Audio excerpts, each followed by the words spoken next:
नमस्कार दोस्तों, मैं हूं विनोद तिवारी और आप सभी का हमारे चैनल पर दिल से स्वागत करता हूं। दोस्तों, दुनिया में कुछ लोग सिर्फ मशहूर नहीं होते, वे इतिहास बन जाते हैं। आज की कहानी ऐसे ही एक इंसान की है जिसने अपनी आवाज, अपने डांस और अपनी कला से पूरी दुनिया को अपना दीवाना बना दिया। लेकिन जितनी चमक उनकी सफलता में थी, उतने ही गहरे थे उनकी जिंदगी के संघर्ष, विवाद और दर्द। आज हम जानेंगे माइकल जैक्सन की पूरी सच्ची कहानी, उनके बचपन से लेकर दुनिया के सबसे बड़े सुपरस्टार बनने तक, उन पर लगे विवादों, अदालत में चले मामलों और आखिरकार उनकी रहस्यमयी मौत तक। अगर आप इस महान कलाकार की जिंदगी के अनसुने पहलुओं को जानना चाहते हैं, तो इस वीडियो को अंत तक जरूर देखिए, क्योंकि इस कहानी का हर अध्याय आपको कुछ नया सोचने पर मजबूर कर देगा। तो चलिए, बिना किसी देरी के शुरू करते हैं आज की यह अविश्वसनीय यात्रा। आज हम उस शख्सियत की कहानी जानेंगे जिसे दुनिया किंग ऑफ पॉप कहती है। लेकिन क्या हम सच में माइकल जैक्सन को जानते हैं या सिर्फ उनकी बनाई छवि को? आइए उन अनकही कहानियों से पर्दा उठाते हैं जो उनकी जिंदगी के पन्नों में कहीं खो गई थीं। 29 अगस्त 1968, गैरी, इंडियाना। ये जगह कभी अमेरिका के औद्योगिक दिल के रूप में जानी जाती थी, लेकिन यहाँ की गलियों में संघर्ष और सपनों की अनकही कहानियां भी पलती थीं। इसी शहर के एक छोटे से भीड़ भाड़ वाले घर में जन्मे माइकल जोसेफ जैक्सन अपने माता पिता के 9 बच्चों में सबसे छोटे थे। उनका परिवार सीमित साधनों में भी एकजुट था, जहां हर दिन एक नई चुनौती लेकर आता था। उनके पिता जोसेफ जैक्सन एक सख्त अनुशासन वाले इंसान थे। वे एक फैक्ट्री में काम करते थे, लेकिन उनका दिल संगीत में बसता था। अपने अधूरे सपनों को बच्चों के जरिए पूरा करने की चाह ने उन्हें और भी कठोर बना दिया था। जोसेफ ने अपने बेटों का एक ग्रुप बनाया, द जैक्सन ब्रदर्स। 5 साल के मासूम माइकल सबसे छोटे सदस्य थे, लेकिन उनकी प्रतिभा सबसे अलग थी। उनकी आवाज में एक जादू था और मंच पर उनकी चमक हर किसी को हैरान कर देती थी। दर्शक उनकी मासूमियत और आत्मविश्वास के दीवाने हो जाते थे। लेकिन इस चमक के पीछे जोसेफ का अनुशासन बेहद कठोर था। प्रैक्टिस में जरा सी गलती पर डांट और सजा मिलती थी। बच्चों के लिए संगीत अब शौक नहीं, बल्कि पिता के गुस्से से बचने का जरिया बन गया था। माइकल ने बाद में बताया कि अपने पिता की मौजूदगी से वे घबरा जाते थे, यहाँ तक कि उन्हें देखकर बीमार महसूस करने लगते थे। यह डर उनके दिल में घर कर गया था। इस डर और दबाव ने माइकल का बचपन छीन लिया। जब दूसरे बच्चे बाहर खेलते, माइकल और उनके भाई घंटों तक रिहर्सल करते रहते। उनके लिए बचपन का मतलब सिर्फ मेहनत और अनुशासन था। संगीत उनके लिए अब सिर्फ एक कला नहीं, बल्कि पिता के गुस्से से बचने की ढाल बन गया था। हर सुर, हर ताल में डर छुपा था। इसी माहौल में एक कलाकार जन्म ले रहा था, मंच पर आत्मविश्वासी, लेकिन असल जिंदगी में अकेला और डरा हुआ। उनकी मुस्कान के पीछे छुपा था एक गहरा खालीपन। माइकल ने छोटी उम्र में ही लोगों का दिल जीतना सीख लिया, लेकिन अपने डर और अकेलेपन से कभी नहीं जीत पाए। हर तालियों की गूंज के बाद एक चुप्पी उनका पीछा करती थी।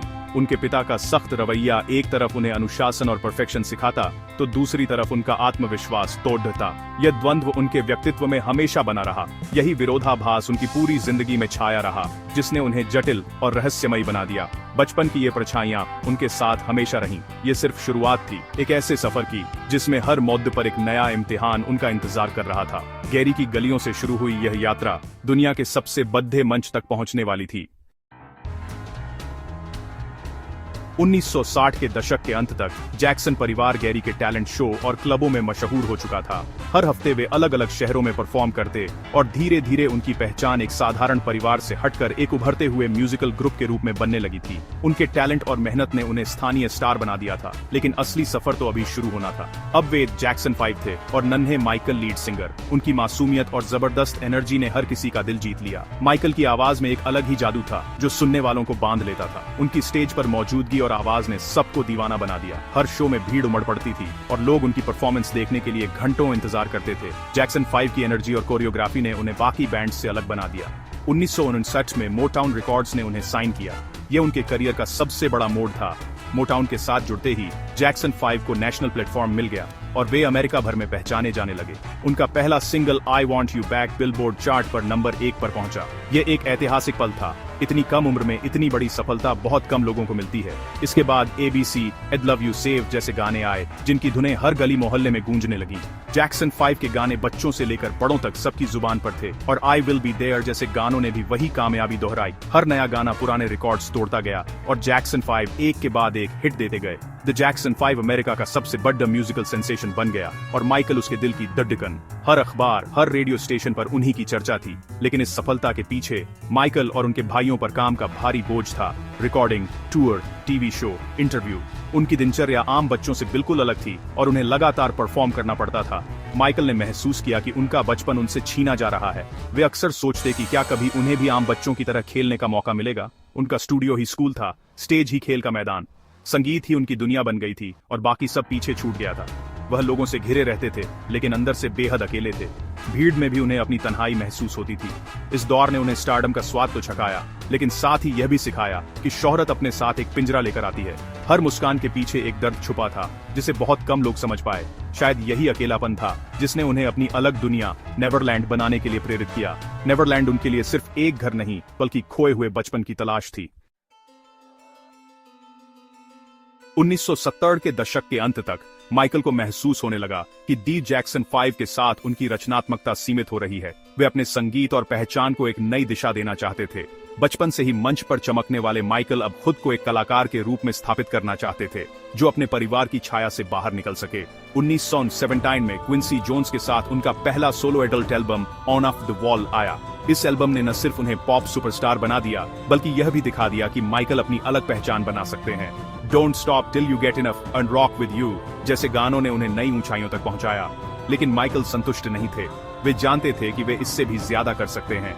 3 साल की मेहनत के बाद 1982 में थ्रिलर आया। सिर्फ एल्बम नहीं, बल्कि एक सांस्कृतिक घटना जिसने पूरी दुनिया को हिला दिया। बिली जीन, बीट इट और थ्रिलर जैसे गानों ने दुनिया भर के चार्ट्स तो दिए। हर पार्टी, हर क्लब, हर रेडियो स्टेशन पर सिर्फ माइकल की ही धुनें बज रही थी। थ्रिलर का म्यूजिक वीडियो की परिभाषा बदल गया।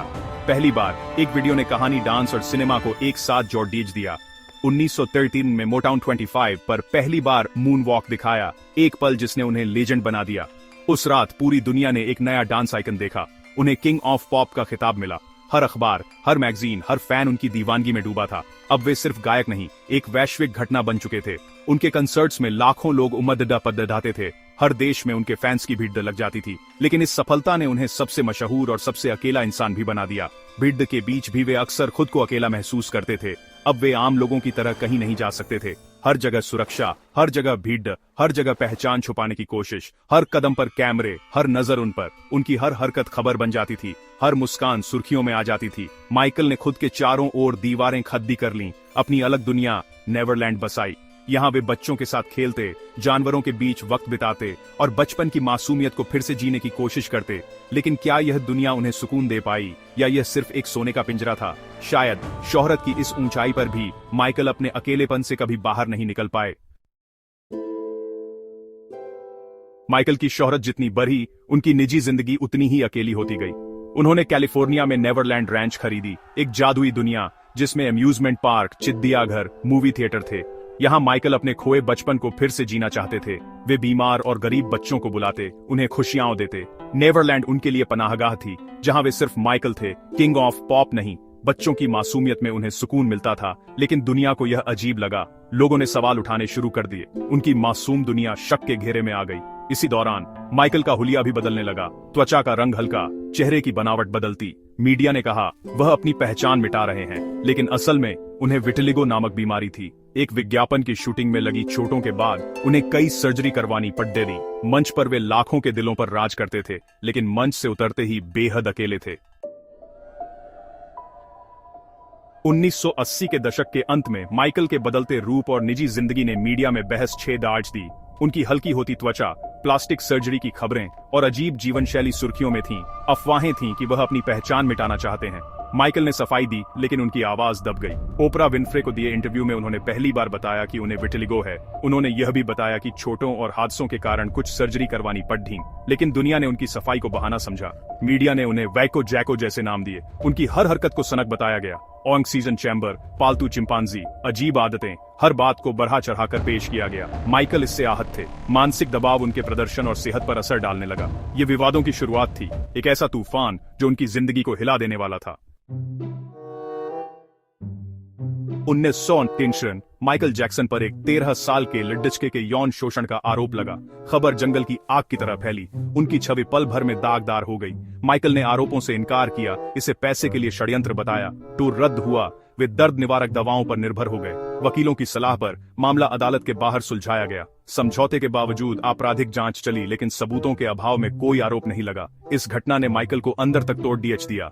लगभग एक दशक बाद 2003 में उन पर फिर गंभीर आरोप लगे। मामला सीधा आपराधिक अदालत में गया। Documentary living with Michael Jackson के बाद मामला सामने आया। मुकदमा महीनों चला। अभियोजन ने उन्हें शिकारी बताया, बचाव पक्ष ने साजिश कहा।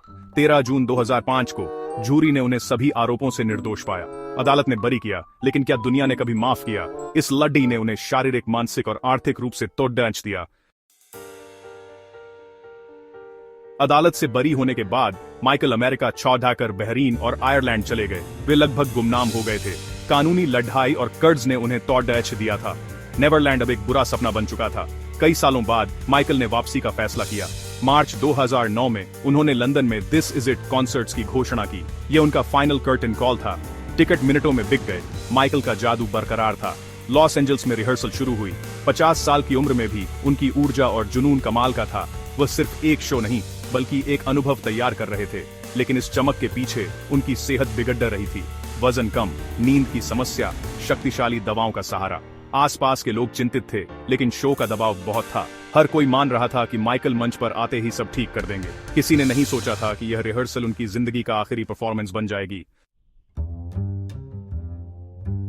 25 जून 2009 माइकल जैक्सन अपने लॉस एंजल्स के घर में थे। दोपहर में खबर आई, माइकल को कार्डियक अरेस्ट हुआ है। कुछ घंटों बाद डॉक्टरों ने उन्हें मृत घोषित कर दिया।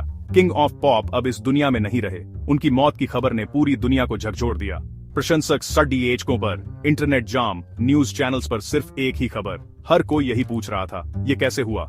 वह तो वापसी की तैयारी कर रहे थे। लॉस एंजल्स पुलिस ने जांच शुरू की। केंद्र में थे उनके निजी डॉक्टर कॉनराड मरे। ऑटोप्सी रिपोर्ट में सामने आया, माइकल की मौत प्रोपोफॉल नामक दवा की ओवरडोज से हुई। यह दवा सिर्फ अस्पतालों में इस्तेमाल होती है, लेकिन डॉक्टर मरे उन्हें रोज नींद के लिए देते थे। डॉक्टर मरे पर गैर इरादतन हत्या का मुकदमा चला। अदालत ने उन्हें दोषी पाया और 4 साल जेल की सजा सुनाई। एक युग का दुखद अंत हुआ, लेकिन विवादों ने उनका पीछा मौत के बाद भी नहीं छोड़ा। माइकल जैक्सन को गुजरे कई साल हो चुके हैं, लेकिन उनकी विरासत आज भी उतनी ही मजबूत है। वह सिर्फ गायक या डांसर नहीं, एक सांस्कृतिक प्रतीक थे। उन्होंने संगीत की सीमाओं को तोड़ा, नस्ल और रंग की दीवारें गिराईं। एमटीवी पर अश्वेत कलाकारों के लिए दरवाजे खोले, म्यूजिक वीडियो को कला का रूप दिया। उनकी कला के अलावा उनकी इंसानियत भी उनकी विरासत का हिस्सा है।